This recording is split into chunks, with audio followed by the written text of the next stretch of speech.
shop with the Fire Training Center. Volunteer Recruit School number. One more time. One more time. Here we go. PRS with One more time. Give me a pause. A shop with the Volunteer Recruit School. One more time. Quick, I'm on fire. A shop with the Fire Training Center. Volunteer Recruit School 91B. Bringing you Frontline. Welcome to another edition. Okay, that's good. One more time. Here we go. Closer together. Here we go. A shop with Fire Training Center.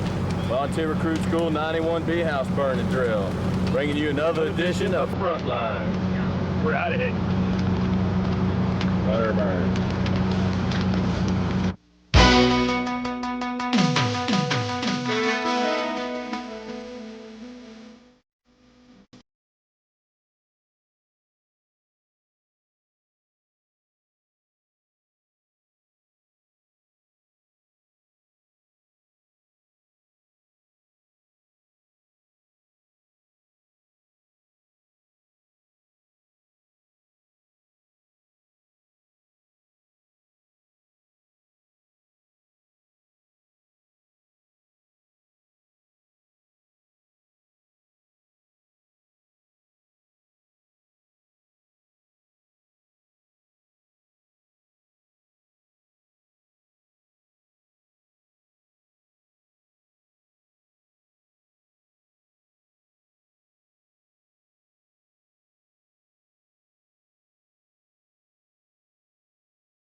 Welcome to this month's edition of Frontline. With me this month is Mike Mullins from the Investigations Bureau of Fire Prevention. If you remember back a couple of months ago, we gave you a little bleep about some problems they were having in breaker panel boxes, and we wanted to get Mike on the program to go over it in a little more detail. And Mike, thanks for coming by the program. My pleasure, buddy. Thank you. Let's get right into it and start talking about these panel boxes. I understand there's a problem when they get old and they heat up and they're causing some fires. It's a gradual deterioration of the materials that are used in the panels, the breakers, and also the buses that run behind the breakers that the normal public does not see. The pictures we have that we brought that were taken by ID Bureau, the first one you'll see what we looked at. Myself and Investigator Moss went to this scene over in Bayside Arms in Virginia Beach off Witch Duck Road. This is a picture that we saw as we went into residence with the engine company. The next picture we have shows the panel cover, which was removed by the engine company. And you can see the tremendous heat that was built up from the electrical short that occurred in the panel. The third picture, you can see the heat that was built up actually inside the panel. It doesn't actually show you the damage that was done to the bus bar behind it, but you can see the heat line on the breakers, where the breaker is missing, the breaker immediately to the left of that. You can see the heat line where the material had deteriorated, and this is where the problem occurred. On the next photo, you can see where we pulled apart the breakers, and you actually get a good look at the protective plate behind the bus bar, and also the breakers and the heat that was built up inside there from the deterioration of the materials. When we pulled these apart, the breakers almost fell apart in our hands as we were taking all the breakers out one by one. Just dried them right out? It dried the material over a long period of time. The heating and cooling of the material, the expanding and contraction oxidized the plastic to where instead of becoming firm, it became very brittle and broke apart, apparently over some movement. I don't know how long it had been since the maintenance department had been in this apartment. These breakers had been in this whole complex for a period of over 20 years. Right. They were placed in there right after the apartments were built. I mean, is this typically something that's happened in residences and apartments and things that are over 15 years old? I mean, is that how long it's taken for this to start showing up? It's not typical of all electrical shorts, but we're seeing it more and more, and this isn't the first time where I've been on an incident that the electrical panel and the breakdown of the breakers and the materials in the panel was the problem. So it's like the heating and cooling. I mean, it's almost like aluminum wiring, isn't it? From the aspect that that the heating and cooling is continually causing this to short out eventually, right? Correct. Actually, in the breakers and also in the bus bar, you have two different metals. And while I stay away from aluminum wiring, because aluminum wiring is good if it's installed correctly. Right. There's no problem with aluminum wiring that was installed with aluminum receptacles and aluminum switches. It's when They go in with copper-clad receptacles and switches and materials that were used for copper wiring and try and attach it to aluminum wiring. Right. Okay, give me a little scenario on how this occurs, and when the firefighters go in, maybe they can catch this thing in the early stages. I mean, in other words, we talked earlier about how you might smell smoke but not be able to find it and that sort of thing. Okay, the one we found on Shore Drive was at a restaurant that had been there for a period of about 16, 17 years. Mm-hmm. The engine company smelled an odor of electrical or plastic burning and wasn't able to locate it. And over a period of time, we gradually went back to the panel and away from where we actually smelled the smoke, and found that the breakers were heated. And we removed the panel cover and separated a couple of the breakers to find that that was where our problem was, and the smoke had been moved around by the air system. Right. Okay, well, man, hey, we appreciate you bringing this to our attention and giving us a little more in-depth detail on it for everybody out there. If you've got any more questions about this, I'm sure that Mike doesn't mind if you give him a call at the Investigations Bureau. And anything else you'd like to add about it, Mike? No, I think if the engine companies have any questions, the department has several licensed master electricians, Steve Cover, Bill Ciano, although I'm certainly not plugging their businesses. Right. They are very Yes, you capable and have a far greater knowledge than I do on this, and I spoke to Bill Ciano to get more in-depth Right. avenue for myself to look at. Okay, well, thanks for coming by the program. Thank you. Let me give you a real quick rundown on what we got for you today. Likewise, with Mike here, a couple of months ago, we ran a little segment out on the roof simulator here at the training center where Danny Lindsay from Company 11 showed you a ventilation tactic with a priority cut and this, that, and the other thing. Well, we got a lot of calls about it because it wasn't real in-depth and it wasn't real detailed. So Danny came back by. We got a place to go and chop up on a roof, and he's going to do the taking it to the street segment and give you a little more in-depth view in that.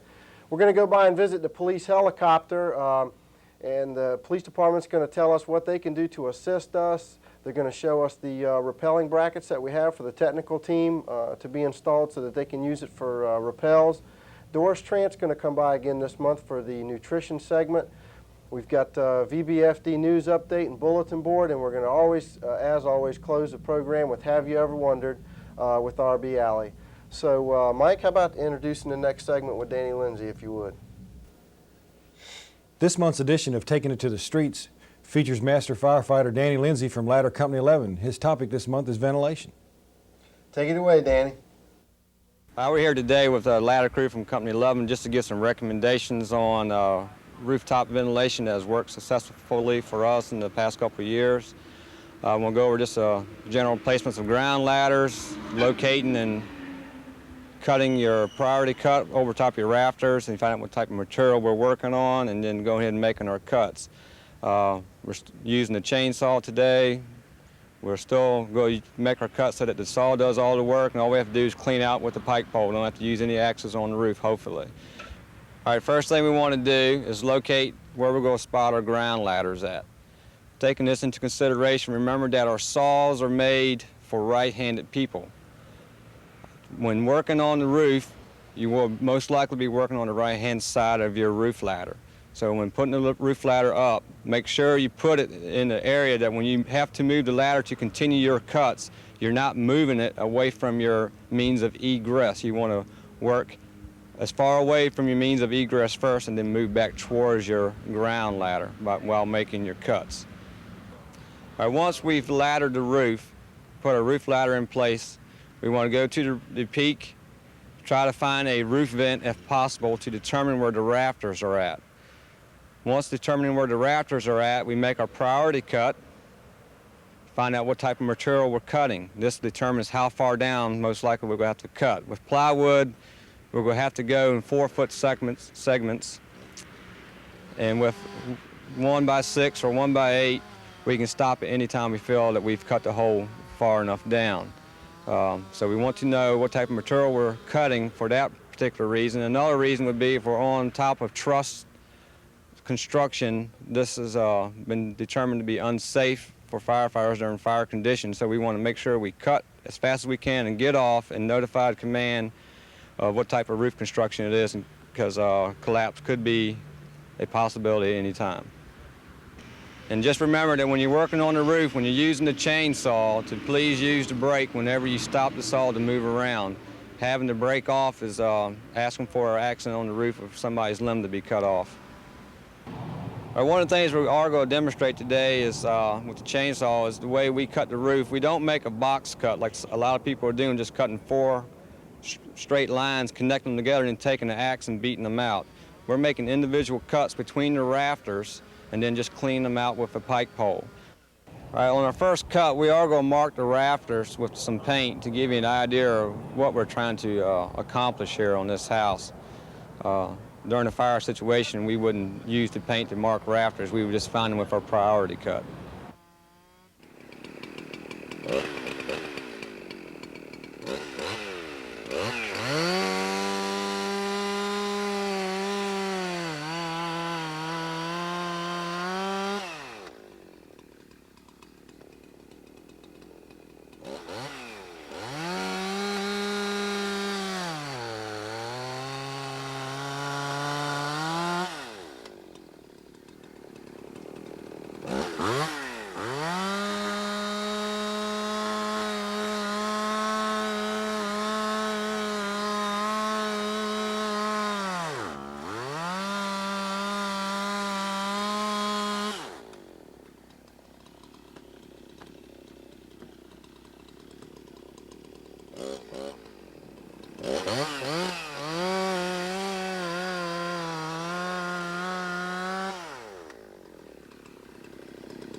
All right, just to recap some safety tips, remember to look for overhead obstructions while laddering the building.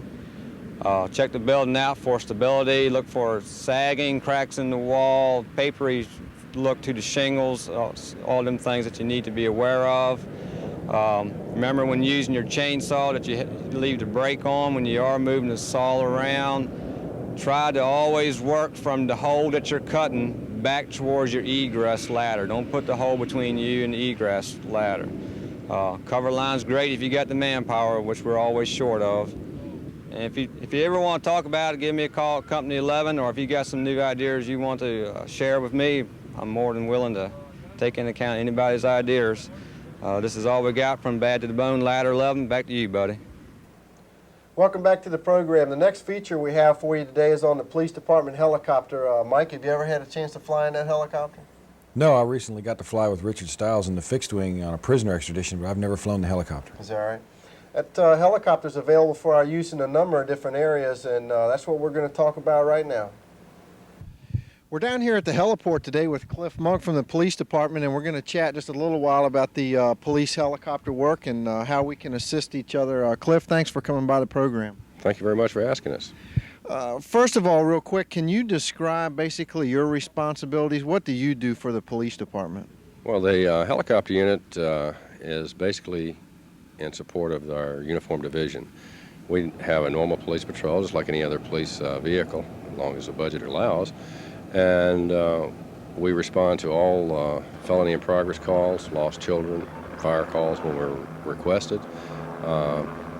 And we provide services to any of the city departments as far as VIP transportation, as well as survey information, public utilities, for instance, like Lake Gaston's project. We have flights basically bound on a monthly basis for them.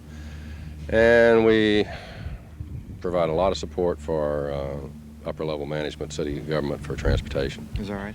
Let me ask you this. If the fire department was to call you out, is that legitimate? Can we just call down here and get y'all out if we need help for like brush fires and things? Or? Most definitely. Matter of fact, we've been used a number of times in the county for brush fire type situation, or some of your swamp fires that go on down here out in the Back Bay area, where it's hard for you to assess what's going on or what's happening, or which way the fire is going or how much is involved.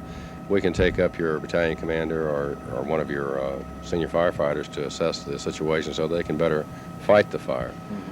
And at times we do transport your people into different areas of the fire. All right.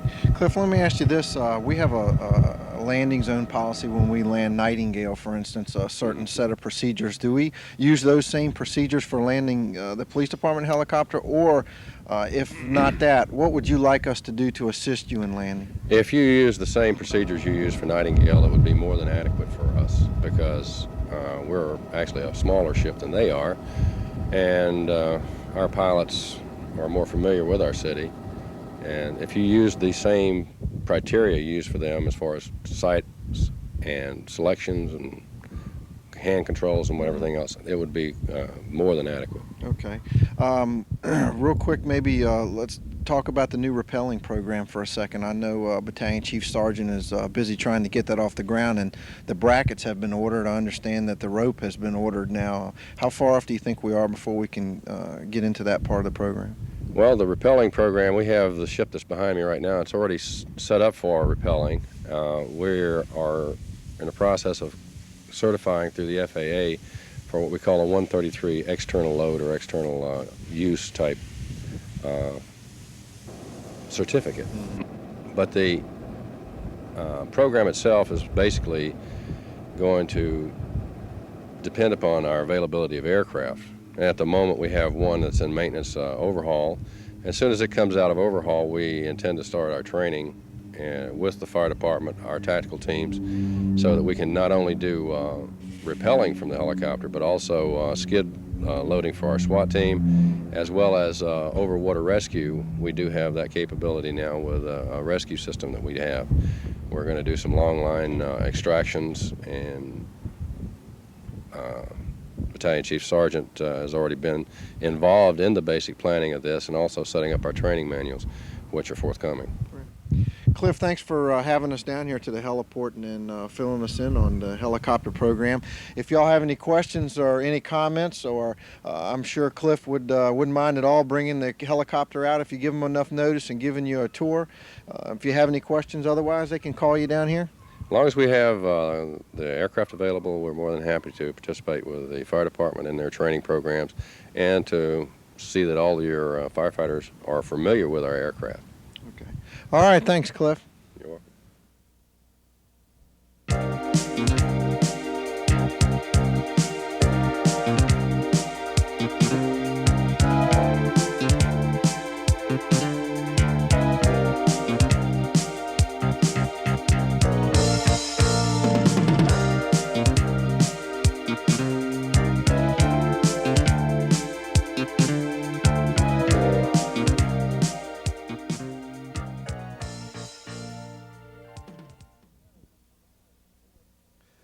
Welcome back to the show. With me now is Doris Trina, our resident nutritional specialist for the city, and we're going to talk a little bit about stress eating, and that's something we're all familiar with in the fire service.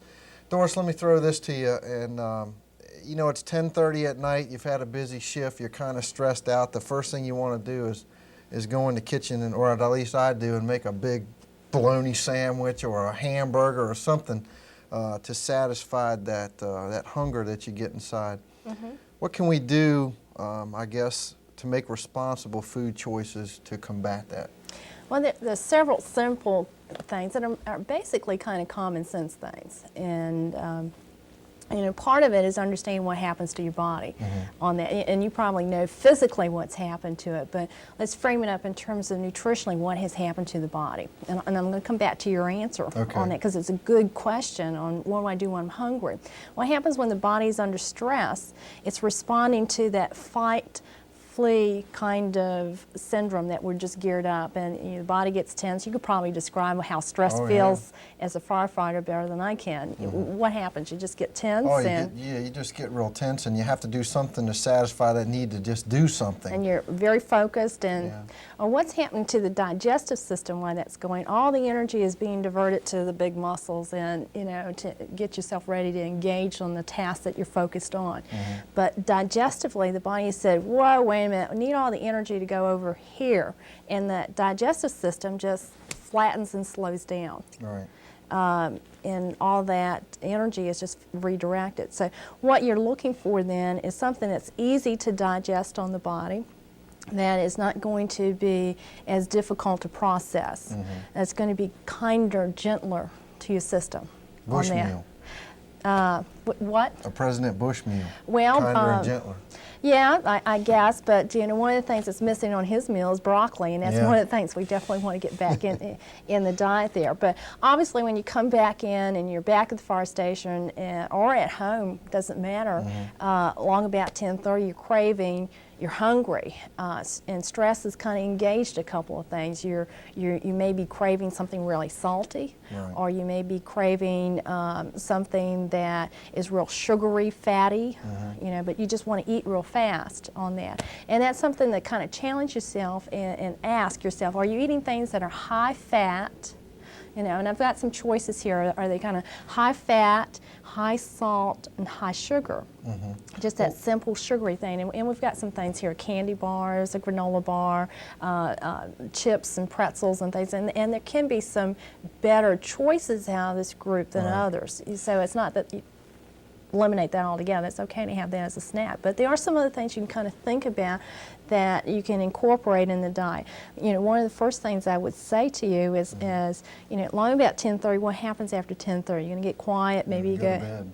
Usually as soon as you eat and you're satisfied, then you want to lay down most of the time. So common sense, would it make sense to already the digestive system slow down, and do you want to load up with this huge meal and then just lay down and go to sleep? Right. Is it the fat in the food that makes you feel satisfied? I know there's a lot of difference between the level of satisfaction you feel when you eat a hamburger or if you eat an orange.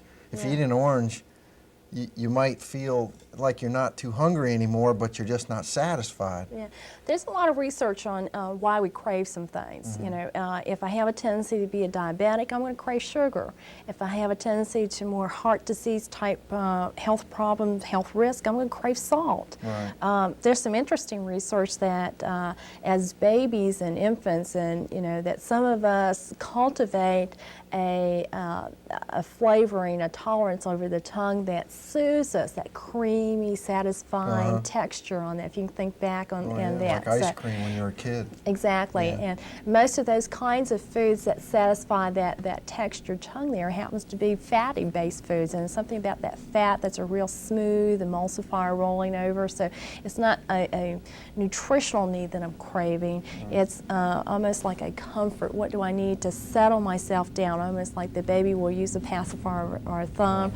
You know, as an adult, I'm not going to pop my thumb in my mouth, but you know, I want something to kind of help satisfy and soothe me. So I may be looking for something that has that fatty base on there. One of the things that you can incorporate is a glass of milk. That milk is going to do a couple of things to you. One, it's going to begin to coat the stomach lining, so it kind of protects from those stomach acids there. It's going to fill you, may not satisfy you. You may not like it, and if you happen to be on that side of the fence where I really don't like milk, and I happen to be on that side of the fence too, then, by gosh, put a little bit of chocolate flavoring there and make it chocolate milk. But the whole thing is that it's protein, it's going to soothe, and it's easy to digest versus a candy bar. Loaded with a real heavy fat content, and we almost got to this too. Fat is going to be one of the last nutrients digested in the digestive tract. It's slower moving through the digestive tract.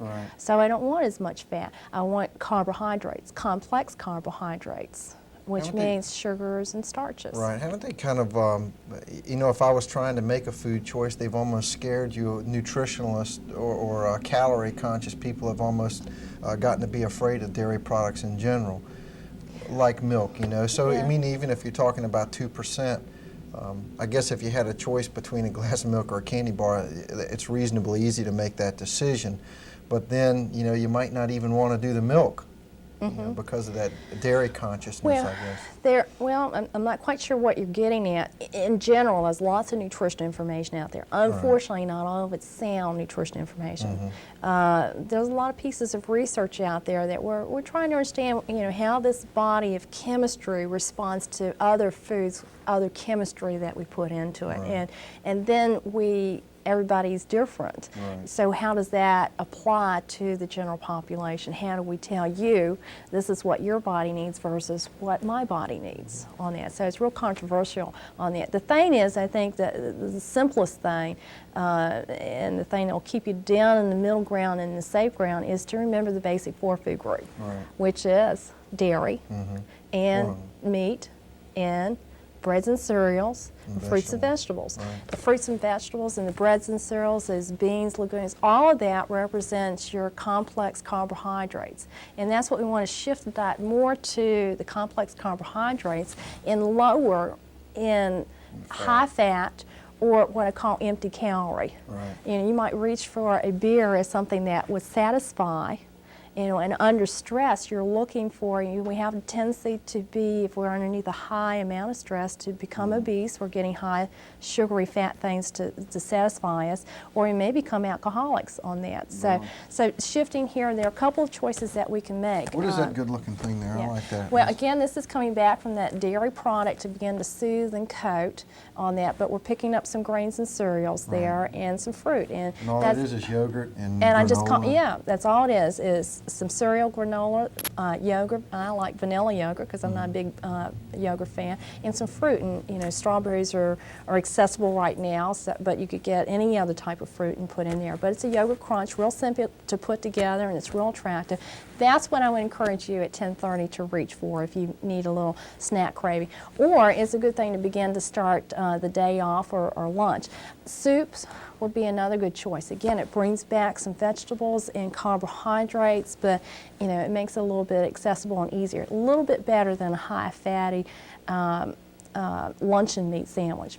Now there's one other thing I want to share because it's also what I think is a real power pack thing.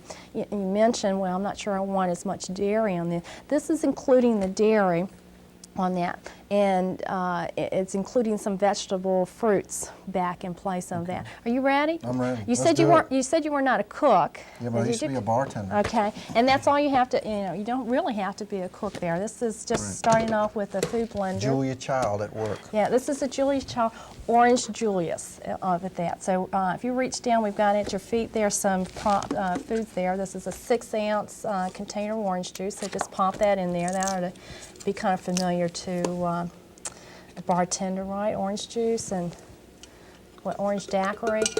Orange daiquiri? This is going to be a different kind of orange daiquiri. This is going to be that real healthy orange Julius. 1/4 cup of sugar. Is this a 1/4 cup? Yeah, that's pretty close.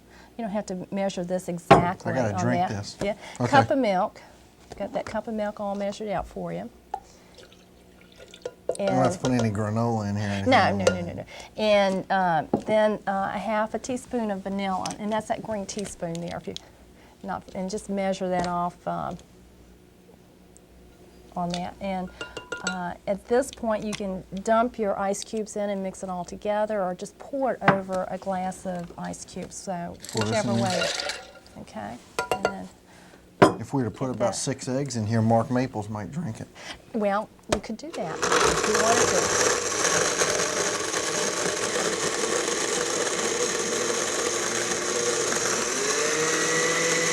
Is that good? Just enough to mix it up well. And this will sit okay in the refrigerator for about 24 hours on that. So, you know, it's something you can mix up during the morning. And this could be a breakfast drink. So 10:30 at night, this is going to be. Yeah, you could do this at 10:30 at night. And unlike a commercial one, it's not packed with a lot of sugar either. What do you think? You can be honest. Tastes pretty good. Okay. It's a little tart. Yeah. And you can change that by It is the pretty amount good, of milk that you would add, or you could put just a little bit more sugar in there if you wanted to, but you can kind of do that to personal taste there. All right. So That was pretty good. good. So just kind of, you know, again, it's common sense, kind of steer away from empty calorie, high fatty food choices and move more to those complex carbohydrate foods. And remember that dairy group, dairy, because it kind of helps to soothe Right. on that. And at the end of the day, when you come back in from a call, one of the things you might want to do is sit down with a ritual of tea. Right. Tea in itself is a little bit better than coffee, you know, because of the caffeine base there. But that ritual of sipping tea almost has a calming, soothing effect, if you can think of an afternoon tea Okay. as a different kind of approach. So, you know, some different kinds of things to look at, but basically not new foods or creative foods or tough things to handle, but just, you know, a little bit more common sense approach on addressing that. All right. Well, Doris, thanks for coming by today. If anybody wants to call Doris, if you had any questions about your nutrition or your diet or anything, there's a new number you want them to call? Yes, if you have any nutrition questions or, you know, anything at all, they can call me at this number, and there is an answer machine, so you can leave a message there if you're not catching me in. It's 428-3204. 428-3204. Okay, Doris, thanks for coming by to the studio here and giving us some information. It's a pleasure to be with you. All right. We'll be right back. I just wanted to take this time to see if I could briefly fill you in on this fire retardant treated plywood situation.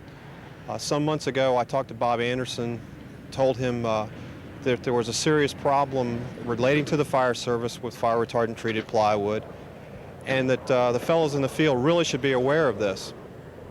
Fire retardant treated plywood is used in multifamily dwellings in lieu of a parapet wall, which is supposed to extend through the roof decking. Builders have gotten around using the parapet wall, which is more expensive, by using fire retardant treated plywood 4 to 6 feet on either side of the imaginary line that runs between properties in townhouse construction. The problem with fire retardant treated plywood is that it has a tendency to deteriorate under normal circumstances, which it's not supposed to. The intent with fire retardant treated plywood is that the temperature is supposed to be around 400 degrees with relative humidity about 70%. When these conditions take place, as they would in a fire situation, an acidosis process takes place in the fire retardant treated plywood, which makes it so it's supposedly not burn. Well, the problem now is that the fire retardant treated plywood is experiencing deterioration, or an acidosis, at temperatures between 150 and 170 degrees with a humidity of about 70%. And even on a dry, hot summer day, that humidity can be obtained from the moisture that's built up in the shingles or in the roof decking itself. And when the sun hits it, the solar effect is causing this material to deteriorate. The problem is there's no way to see it, there's no way to tell from the street. What you need to be aware of is that if you see a row of townhouses or apartments, any multifamily dwelling, and you see no parapets coming through the wall, no visible firewall that you can see, you have to keep in mind that this fire retardant treated plywood is 4 to 6 feet on either side of the property line. Stay off of it. 4 people have already fallen through under no fire conditions whatsoever. When we get on the roof in a fire situation with our equipment, our breathing apparatus, our vent saws, we've added all that extra weight to it, you will go through this material. You might find a small wave or deterioration that could possibly be looked at from the ground as sloppy building, when in fact the plywood is starting to deteriorate. But at 2 o'clock in the morning, you're not going to see it. What we really recommend is, if you have to vent a roof on a multifamily dwelling, try to stay in the middle of the structure. Stay from away, if at all costs, 6 feet on either side of the property line, because you might end up in the attic before you know it. Keep in mind, this is only a recommendation. We can't tell you where to cut a vent hole, and we can't tell you where exactly you're going to fall through the roof, but please, at all costs, if you can, try to stay in the middle of the roof. Welcome back to the show. With me now is the safety officer for the Virginia Beach Fire Department, Captain Murray Laughlin. And Murray came by the program today to tell us about our new turnout gear and maybe what's going on with the safety committee. But if you would, Murray, why don't you start off and tell us about the new gear we're getting? Okay, buddy. Beginning this week, the week of October 21st, the department is distributing 8 sets of turnout gear. We've chosen 3 manufacturers from around the country to participate in this wear test. And what we hope to accomplish are a couple of things. We've redesigned the turnout gear from what we know it. We've gone to a shorter coat. We've gone to a 32-inch coat versus the 35 that we're currently wearing. Also, we've changed the moisture and thermal barrier. We're still using Gore-Tex, but we've gone to an E89 Aerolite liner, combining with the Gore-Tex. And what this means is it's a lighter coat and turnout pant. So we're looking at the reduction of heat stress for the firefighter. It's lighter. Is it going to provide them the same thermal protection from the outside? The same thermal protection. We're still using the 7.5 ounce Nomex 3 that we are currently using, but we've added this to take a look at heat stress. Mm-hmm. When you say you've shortened the coat up, have you done something with the bunker pants to make them provide the protection? Are they higher, or are they going to bibs? Or? Right. Some of you may remember we've tested the bib ensemble in the past. These pants are not as high as the bib. They come up higher on your waist, so we can go to the shorter length coat. If we can take a look at it here, I'll open one of the coats up. This is, as you can see, this manufacturer happens to use gray Aerolite, and on the other 2 garments it'll be blue. But again, in the difference, as the people wear, again, we're looking at it for the lightness both in the coat and the pants to see how it turns out. Also, we've designed these garments around the specifications of the department. You really shouldn't be able to tell a lot of difference from the garments from these, other than the shorter length coat. I see they've got new radio. The radio pockets have the mic holder on them. Right. We put those on, the padded shoulders, and also on the pants we've eliminated the lower pocket. We've gone to one cargo pocket on each side of the pant. Oh, on the top, by your thigh? By your thigh, yes. Okay. So we're taking a look at that.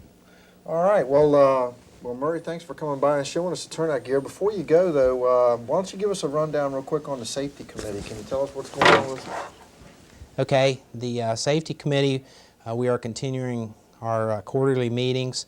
We have a meeting in December, and which will be our annual day-long meeting. We will have speakers in, have a luncheon for the committee members. Mm-hmm. What kind of topics are y'all discussing at this particular time? What we're looking at is we're going to talk some about our protective clothing, looking at some changes that are coming around, gloves and helmets specifically, talking a little bit about infection control. Is that right? Yes. What's the chances on the helmets ever getting the leather carns back? No comment. No? No Come on comment. now. No comment. Okay. All right. Well, Murray, thanks for coming by the program today. Come back anytime if you've got any information for us. We appreciate it. If you got any questions for Murray, give him a call down in admin, and I'm sure he'll be able to hook you up with an answer.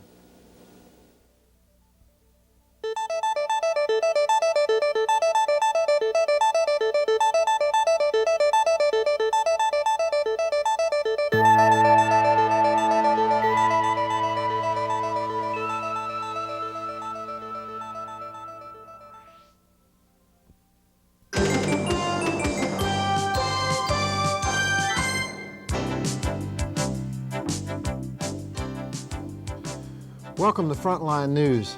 The first item we're going to talk about today in the news segment is the Frontline schedule itself. We've been getting a lot of calls from the field. It seems that Frontline's gone from a monthly feature to a quarterly feature, and that's just about what's happened.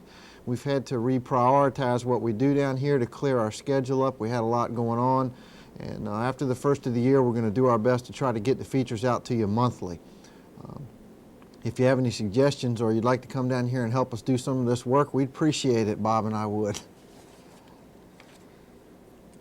In-service number 48 is completed. I personally would like to thank everybody involved for helping us with that.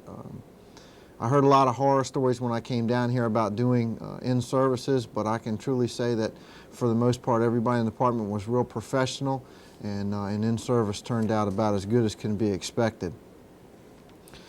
The EMT worksheets, I was asked by Chief Mulch to give you an update on those. Those EMT worksheets are still current, and apparently there was some confusion and some people were throwing them away thinking that they were not required anymore.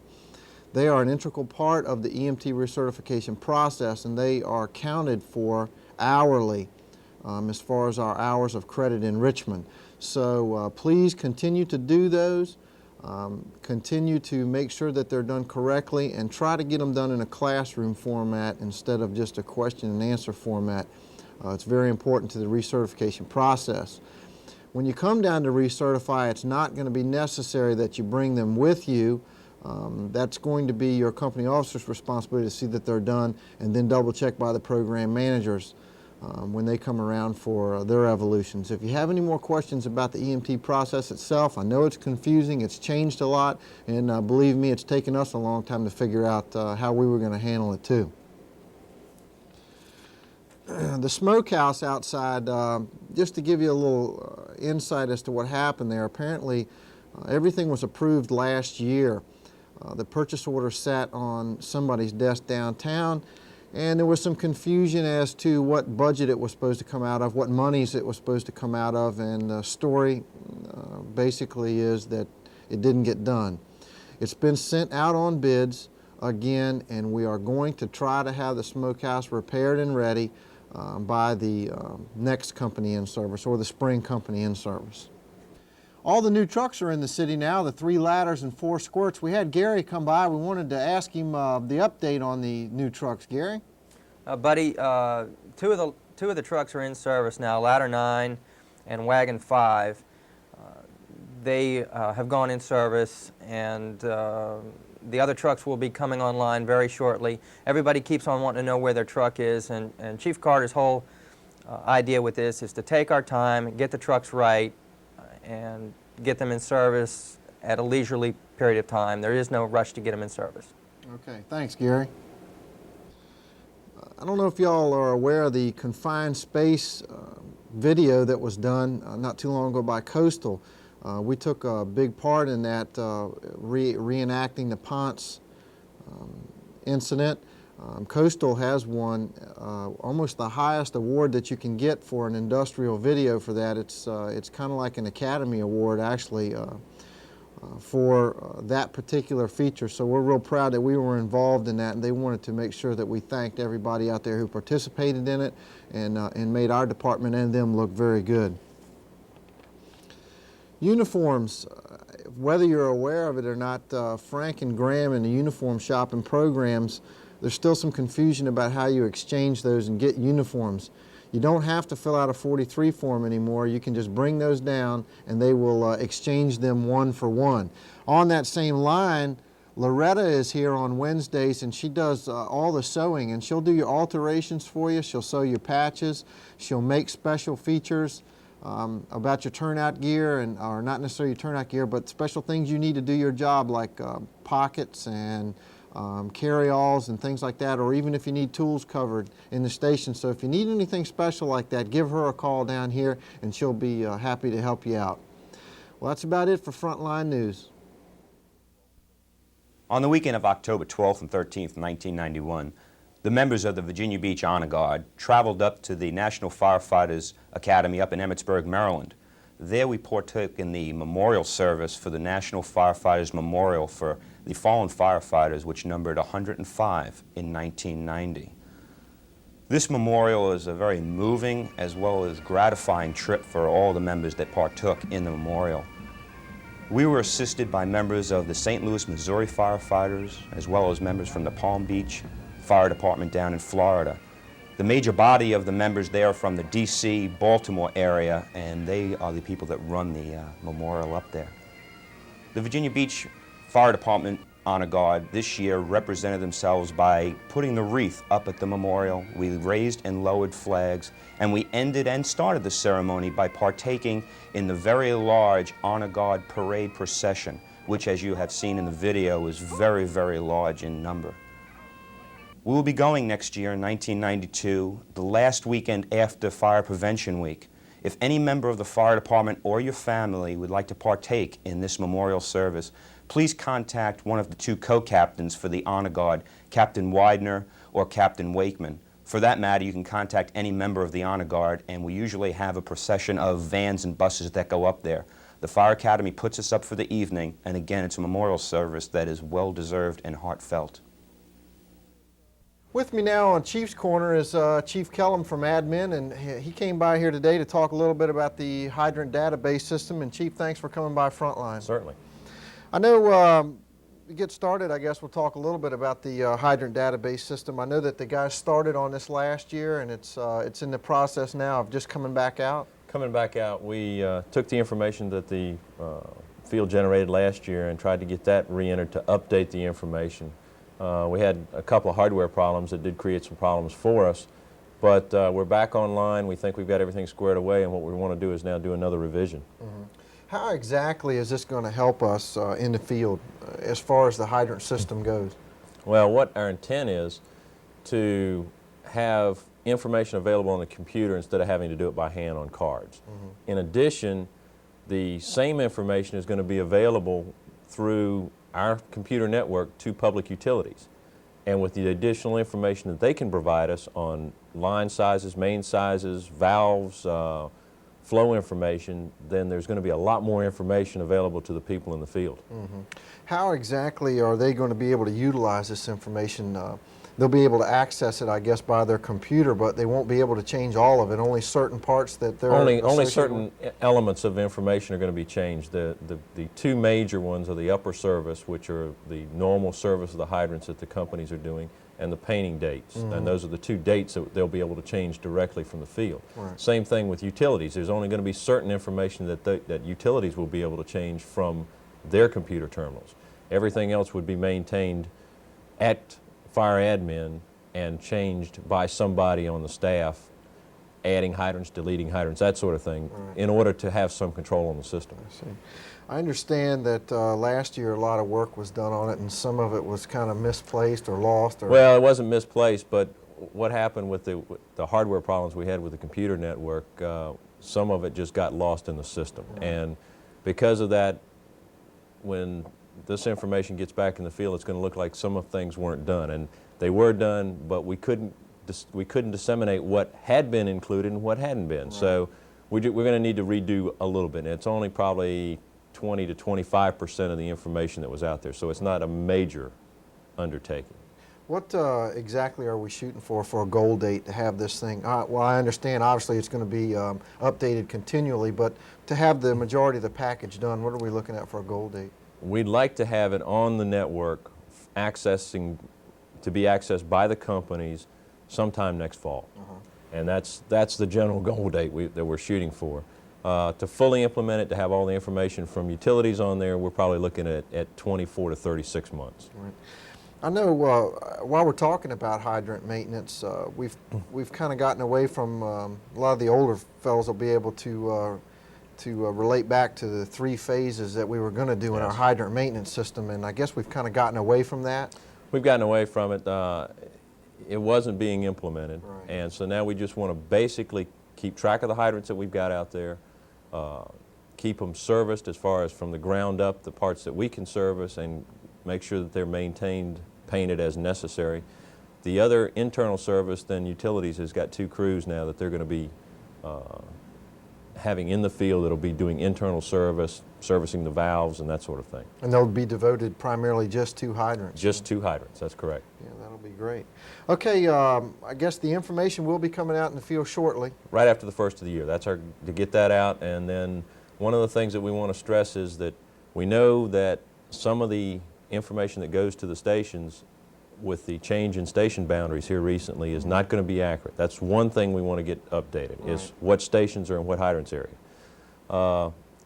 The other thing that we really want to get squared away is comparing the information in the hydrant database to the map books.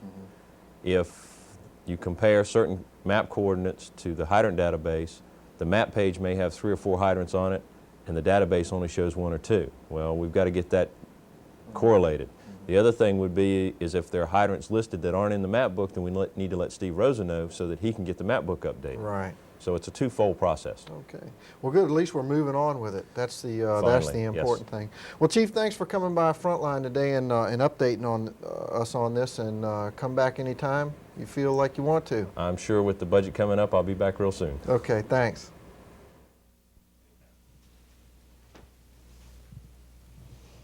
Have you ever wondered what it'd be like to be stationed down in the county? I've always wondered that myself. Fact of the matter is, most people think that this is all they do, sit back and read the paper and kick their feet up. But the truth is, here recently, if you want to catch a good working fire, the county's the place to be. I'm down here at Company 6 B shift with Captain Farragut and his crew, and we're going to talk about some of the working fires they've had here recently. So join us down here in the county. We're going to have a good old time. Okay, Frank, we're down here at your station, and some of the things I want to bring out today in our little interview is that a lot of the people think that there's a lot of things that they don't know about that goes on down here, and I'd like for you just to tell us for a few minutes some of the things. We work together at Company 11. We're not going to go into a lot of details about that. I'll just leave it at we had a good time down there and leave it at that. But moving from a big running station like that down here to the county, there had been some adjustments that had been made on your part and on the firefighters' part. What are some of the things you have to think about when you move down from a urban assignment to a rural assignment? Well, I guess one of the biggest is you're used to getting up all night and running all night, and you have a lot of nervous energy. You know, you're hot, you're ready to go. And come down here, it's exactly opposite.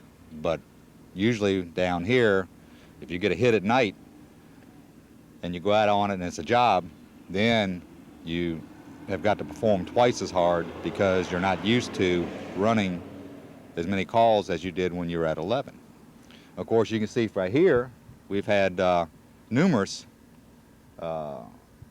buildings on the ground. And we got, you know, houses, a silo, a couple more houses, a barn, and they all went to the ground. And not much you can do with it. If you don't put it out with 500 gallons, 1,000 or 10,000 ain't gonna put it out. How about special hazards? Some of the things down here, we know the farmers, they do a lot of work down here. Some of the special hazards that you may be exposed to. Could you tell us anything about that? We have several large farms in the area that carry a lot of chemicals in storage, herbicides, pesticides, and so forth. And we've been lucky we haven't had any real difficulties with them. They take pretty good care with them. But they do pose a large hazard to us because of the amount of chemical they carry. Mm-hmm. You're going to take us for a little tour of a couple of the jobs that you had, a couple of the fires. We're going to take a look at the silo fire and just tell us a little bit about, you're going to tell us a little bit about what happened on that one, and maybe go down to Munden's Point and look at that house fire you had recently. Be willing to do that for us? You damn right. Okay, I appreciate it. Okay, we're over here at Howard Salmon's farm over on Princess Anne Road where Company 6 B shift, Captain Farragut had to fight this silo fire.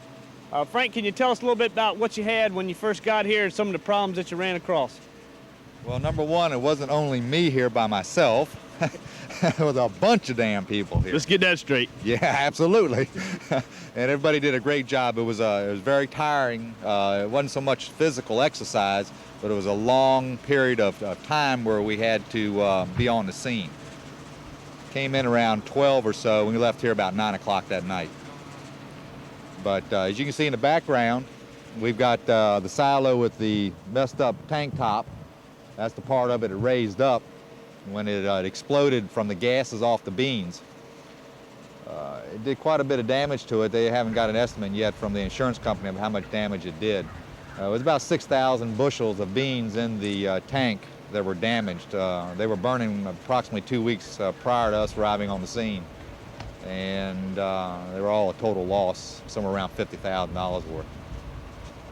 Okay, I think that's a good point to bring out. It's been burning for a long period of time before they actually called us, because do they normally handle the small fires themselves here, right? Yeah, right. They usually handle most or all their fires until they get out of hand, and then of course they call the professionals in to take care of the problem. Good deal. The 6,000 bushels or whatever it was in there that was burning, what causes that? What causes that fire to take place in there like that? Well, they have a moisture content in the beans so they can store them. What they do is to dry them, and after they dry them, which is done with LP gas through a heating system, and they put it back into the tank and where they won't mildew and rot and so forth. The beans evidently got too hot, or they held them in the dryer too long, they started burning.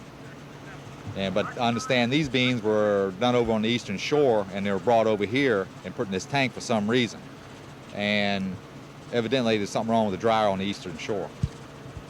Okay, that's a good point to bring out there. So the process, that's a long process to get these beans ready to be shipped then, right? Absolutely. Okay, what were some of the things you did as far as when you got here, the crews, what were some of the assignments they were given to try to put this thing out? Well, of course, when we first arrived, we started assessing what type of extra equipment we were going to need and that would be able to assist us in doing this job. The first thing I ordered was a platform to work off of. We didn't want to put anybody on top of the tank because of a possible explosion, which we did have. Okay, Frank, you said that you had a lot of people here working and everything on the scene. You said there was a hole that you had to go through on the bottom of the tank. Could you tell us about what that was and what you had to do through that hole? Okay, what our thinking was at the time was to unload the beans rather than put water in the tank and swell the beans up and lock them into the tank. So we started unloading through the bottom of it, which was got a conveyor underneath it, which we could load it onto a truck and put out little spot fires as it comes out. And what it amounts to, I don't know if you've ever seen soybeans burnt, but it looks like a briquette, charcoal. Charcoal briquette, real black and soupy looking, syrupy looking. Well, it wasn't real, it was real hard, real brittle. Okay. So that's what was, had the bottom of the tank stuffed up, and through an excess hole in the bottom of the tank, used a long pipe to break it up. Good, that's a good technique. Looks like you had a good water supply right behind you here. Is that what you used behind us right here? Absolutely, we dropped two lines out there and supplied the incident with water from the canal. Good deal. Okay, Frank, we appreciate your time, taking time to tell us about the fire that many people were involved in. And we're going to head on over to Munden's Point Park and look at that house fire. Thanks for your time. Okay, we're down at Munden's Point Park, scene of another house fire that Captain Farragut and his crew had to fight. Can you tell us a little bit about when this call was, Frank, and what type of problems you had with this house fire? Yeah, it was the same day as the silo fire. In fact, we went back in service at 10 o'clock that night. I guess that's for Navy people, that's 2,200 hours. And at 22:30, we got a call for smoke in the area at Munden Point Park. So we responded, and of course, with more information we received from the dispatcher, they thought it was a house and blah, blah, blah. Well, we pulled up on the house fire, the room to your left, or the window to your left, we had one room and contents involved. We went in, of course, extinguished the room and did a quick primary search of the building. And of course, we didn't find anybody in it, and we received some information later that the people were out of it. There were some injuries involved in it to the citizens in the building at the time, but they were more or less minor injuries. Okay, y'all had your hands full in that particular shift. You had a good working silo fire and a good house fire. I know you had a lot of people there, and you mentioned before something about the volunteers. They were very helpful to you. Can you tell us a little bit about what they did for you that day, the volunteers at Company 6? Oh yeah, the volunteers and also the Ladies Auxiliary to the volunteers brought us food for everybody at the silo fire, and also they had hot drinks and so forth at the Mundan Point fire for us. And just wanted to mention that they really looked out for us that day. They're coming along down here on this end as far as volunteers. And of course that kept a lot of logistics from taking place as far as the district chief in charge of the incident at the silo fire. And that's a real headache when you're trying to switch people around and you're there for an extended period of time and try to swap them out and get them fed up and to give them a little rest. And it was a big help, and I think they enjoyed helping us. That's great. Well, I just want to take this opportunity to thank you and thank your crew and everybody that participated and allowed to take the time with us today to talk about some of the fires you've had. Like I said before, there's a lot of action down in the county. There's a lot of different things that you have to think about when you are assigned down here. Captain Farrig brought up some good points that we need to think about, and it's a good place. You got, some people call it God's country. Beautiful scenery, nice people down here. They even got a mall called Creed's Mall located right across the street from the fire station. And who knows, even you could become a millionaire down here. Cha-ching! Reporting to you for Have You Ever Wondered, I'm Battalion Chief R.B. Alley. That's going to about do it for another edition of Frontline. We hope that everybody out there has a happy and safe holiday.